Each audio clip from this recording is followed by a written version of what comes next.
35 संसद की वित्तीय समितियां। 1 प्राक्कलन समिति। इस समिति में लोकसभा के 30 सदस्य होते हैं। इसमें राज्यसभा के सदस्यों को शामिल नहीं किया जाता है। समिति के सदस्यों का चुनाव प्रत्येक वर्ष आनुपातिक प्रतिनिधित्व के अनुसार एकल संक्रमणीय मत के माध्यम से किया जाता है। इसके सदस्यों का कार्यकाल 1 वर्ष का होता है। ये समिति सरकारी खर्च में कैसे कमी लाई जाए, संगठन में कैसे कुशलता लाई जाए तथा प्रशासन में कैसे सुधार किए जाए आदि विषयों पर रिपोर्ट देती है। प्राक्कलन समिति के प्रतिवेदन पर सदन में बहस नहीं होती है, परंतु ये समिति अपना कार्य वर्ष भर करती है और अपना दृष्टिकोण सदन के समक्ष रखती है। 2 लोक लेखा समिति। प्राक्कलन समिति की जुड़वा बहन के रूप में ज्ञात इस समिति में 22 सदस्य होते हैं, जिसमें 15 सदस्य लोकसभा द्वारा तथा 7 सदस्य राज्यसभा द्वारा 1 वर्ष के लिए निर्वाचित किए जाते हैं। 1967 ईस्वी से स्थापित तथा प्रथा के अनुसार इस समिति के अध्यक्ष के रूप में विपक्ष के किसी सदस्य को नियुक्त किया जाता है। लोक लेखा समिति में राज्यसभा के सदस्यों से को सह सदस्य माना जाता है तथा उन्हें मत देने का अधिकार प्राप्त नहीं है। लोक लेखा समिति का मुख्य कार्य। 1 ये समिति भारत के नियंत्रक महालेखा परीक्षक द्वारा किया गया लेखा परीक्षण संबंधी प्रतिवेदनों की जांच करती है। 2 भारत सरकार के व्यय के लिए सदन द्वारा प्रदान की गई राशियों का विनियोग दर्शाने वाली लेखाओं की जांच करना। 3 संसद द्वारा प्रदान की गई धनराशि के अतिरिक्त धनराशि को व्यय किया गया हो तो समिति उन परिस्थितियों की जांच करती है जिसके कारण अतिरिक्त व्यय करना पड़ा। 4 समिति राष्ट्रपति के वित्तीय मामलों के संचालन में अपव्यय, भ्रष्टाचार, अकुशलता में कमी के किसी प्रमाण को खोज सकती है। 3 सरकारी उपक्रमों की समिति।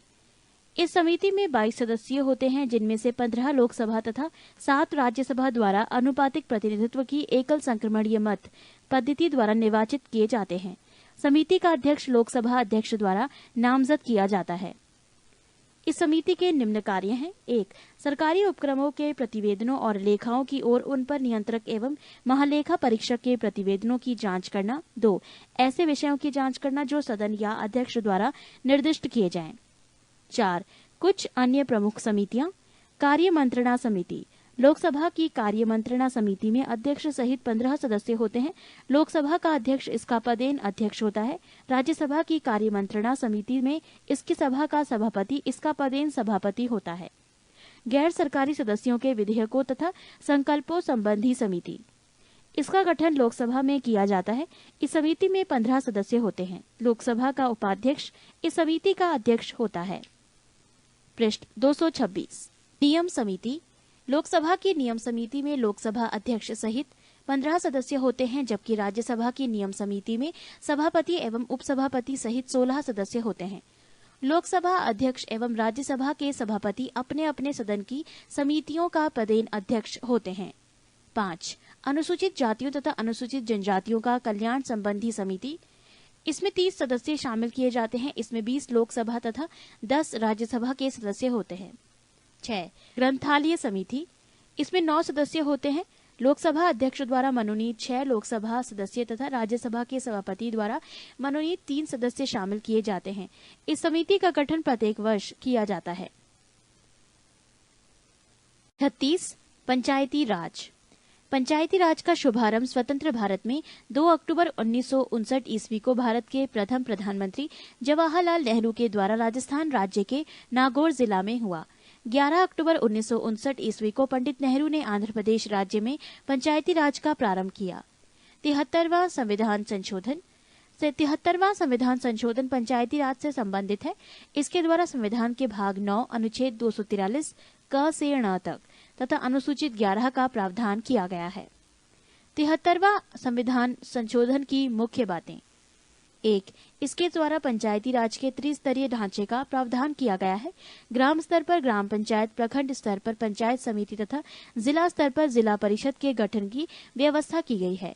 2 पंचायती राज संस्था के प्रत्येक स्तर में 1/3 स्थानों पर महिलाओं के लिए आरक्षण की व्यवस्था की गई है। 3 इसका कार्यकाल 5 वर्ष निर्धारित किया गया है। पंचायत भंग होने पर 6 माह के अंदर निर्वाचित होंगे। 4 राज्य की संचित निधि से इन संस्थाओं को अनुदान देने की व्यवस्था की गई है। नोट 73वें संविधान संशोधन के बाद पंचायती राज अधिनियम का निर्माण करने वाले प्रथम राज्य कर्नाटक है। पंचायती राज व्यवस्था में सुधार हेतु गठित समितियां। बलवंत राय मेहता समिति 1957 ईस्वी, अशोक मेहता समिति 1977 ईस्वी, पीवी के राय समिति 1985 ईस्वी, एल.एम. सिंधवी समिति 1986 ईस्वी, 64वां संविधान संशोधन 1989 ईस्वी, 73वां संविधान संशोधन 1993 ईस्वी। 74वां संविधान संशोधन। 74वां संविधान संशोधन नगर पालिकाओं से संबंधित है। इसके द्वारा संविधान के भाग 9 का अनुच्छेद 243 त से य 6 तक एवं 12वीं अनुसूची का प्रावधान किया गया है। 74वां संविधान संशोधन की मुख्य बातें। नगर पालिकाओं में महिलाओं के लिए 1/3 भाग स्थान आरक्षित है। नगर पालिकाओं में अनुसूचित जाति तथा जनजाति के लिए भी आरक्षण की व्यवस्था की गई है। नगरीय संस्थाओं का कार्यकाल 5 वर्ष का होगा। विघटन की स्थिति में 6 माह के अंदर चुनाव कराना है। नोट: 73वां संविधान संशोधन अधिनियम 25/4/1993 ईस्वी से और 74वां संविधान संशोधन 1/6/1993 ईस्वी से प्रवर्त हुआ है। नगर पालिका के प्रकार। नगर पंचायत ऐसा ग्रामीण क्षेत्र जो नगर क्षेत्र में परिवर्तित हो रहा हो। नगर परिषद छोटे नगर क्षेत्र के लिए। नगर निगम बड़े नगर क्षेत्र के लिए। नोट: नगर निगम की स्थापना सर्वप्रथम मद्रास में 1687 ईस्वी में की गई थी। पृष्ठ 227। 37 महत्वपूर्ण शब्दावलियां। 1. शून्यकाल। संसद के दोनों सदनों में प्रश्नकाल के ठीक बाद के समय को शून्यकाल कहा जाता है। ये 12 बजे प्रारंभ होता है और 1 बजे दिन तक चलता है। शून्यकाल का लोकसभा या राज्यसभा की प्रक्रिया तथा संचालन नियम में कोई उल्लेख नहीं है। इस काल अर्थात 12 बजे से 1 बजे तक के समय को शून्यकाल का नाम समाचार पत्रों द्वारा दिया गया। इस काल के दौरान सदस्य अविलंबनीय महत्व के मामलों को उठाते हैं तथा उस पर तुरंत कार्यवाही चाहते हैं। 2. सदन का स्थगन। सदन के स्थगन द्वारा सदन के कामकाज को विनिर्दिष्ट समय के लिए स्थगित कर दिया जाता है। ये कुछ घंटे, दिन या सप्ताह का भी हो सकता है, जबकि सत्र अवसान द्वारा सत्र की समाप्ति होती है। 3. विघटन। विघटन केवल लोकसभा का ही हो सकता है। इससे लोकसभा का अंत हो जाता है। 4. अनुपूरक प्रश्न।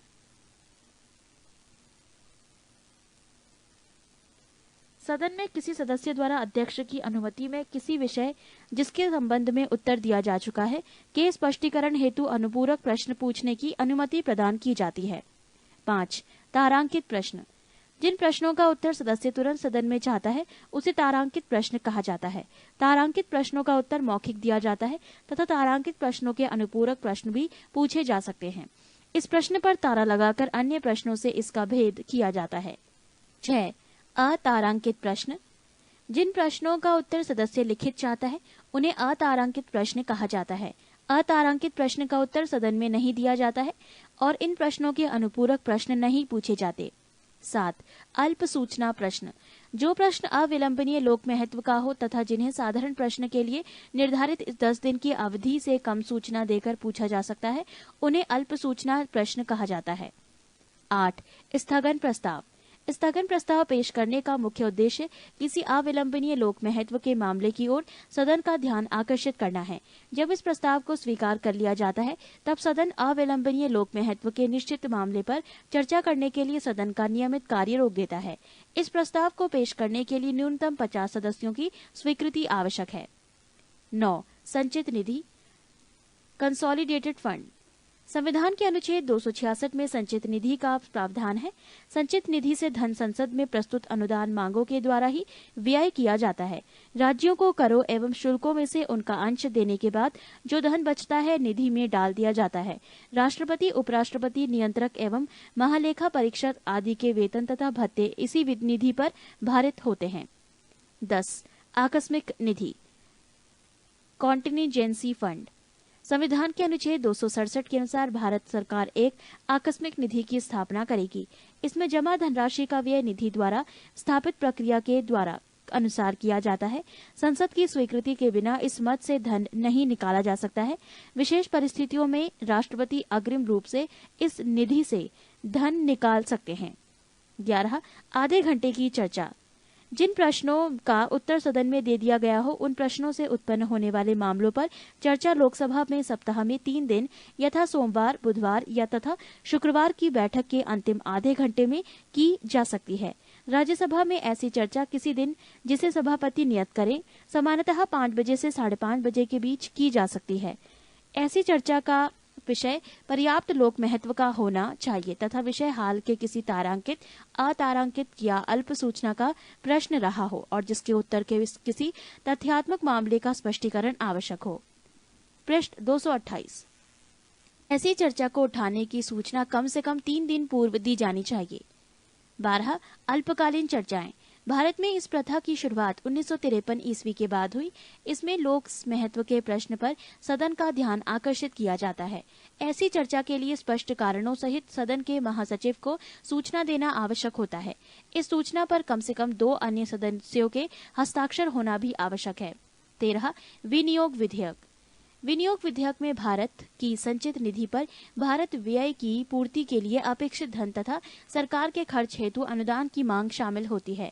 भारत की संचित निधि में से कोई धन विनियोग विधेयक के अधीन ही निकाला जा सकता है। 14 लेखा अनुदान। जैसा कि विदित है, विनियोग विधेयक के पारित होने के बाद ही भारत की संचित निधि से कोई रकम निकाली जा सकती है, किंतु सरकार को इस विधेयक के पारित होने के पहले भी रुपयों की आवश्यकता हो सकती है।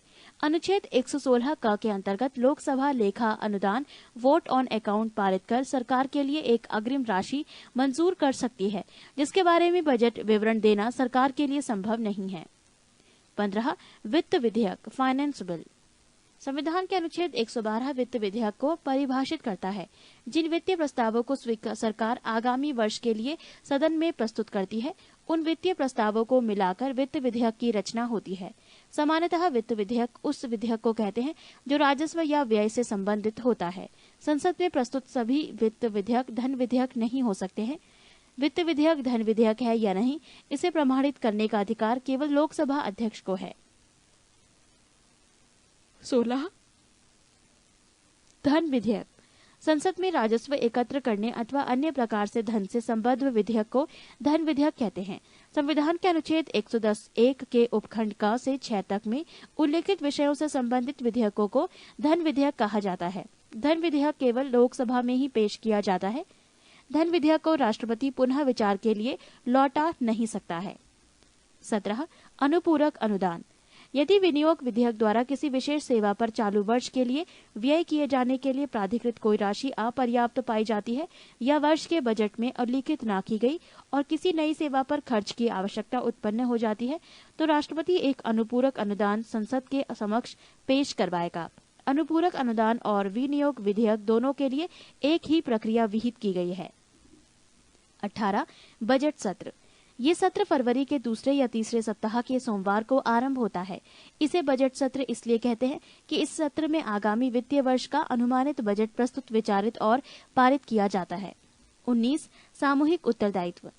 अनुच्छेद 75(3) के अनुसार मंत्रिपरिषद लोकसभा के प्रति सामूहिक रूप से उत्तरदायी होगी। इसका अभिप्राय यह है कि वो अपने पद पर तब तक बनी रह सकती है जब तक उसे निम्न सदन अर्थात लोकसभा के बहुमत का समर्थन प्राप्त है। लोकसभा का विश्वास खोते ही मंत्रिपरिषद को तुरंत पदत्याग करना होगा। 20 कटौती प्रस्ताव।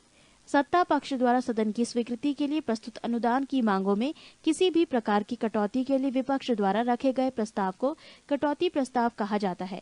सरकार की नीतियों को अस्वीकृति तो दर्शाने के लिए विपक्ष द्वारा प्रायः 1 रुपया की कटौती का प्रस्ताव किया जाता है, जिसका अर्थ ये भी होता है कि प्रस्ताव मांग के मुद्दों का स्पष्ट उल्लेख किया जाए। पृष्ठ 229। 21 अविश्वास प्रस्ताव। अविश्वास प्रस्ताव सदन में विपक्षी दल के किसी सदस्य द्वारा रखा जाता है। प्रस्ताव के पक्ष में कम से कम 50 सदस्यों का होना आवश्यक है तथा प्रस्ताव प्रस्तुत किए जाने के 10 दिन के अंदर इस पर चर्चा होना भी आवश्यक है। चर्चा के बाद अध्यक्ष मतदान द्वारा निर्णय की घोषणा करता है। 22 मूल प्रस्ताव। मूल प्रस्ताव अपने आप में संपूर्ण प्रस्ताव होता है जो सदन के अनुमोदन के लिए पेश किया जाता है। मूल प्रस्ताव को इस तरह से बनाया जाता है कि उससे सदन के फैसले की अभिव्यक्ति हो सके। निम्नलिखित प्रस्ताव मूल प्रस्ताव होते हैं।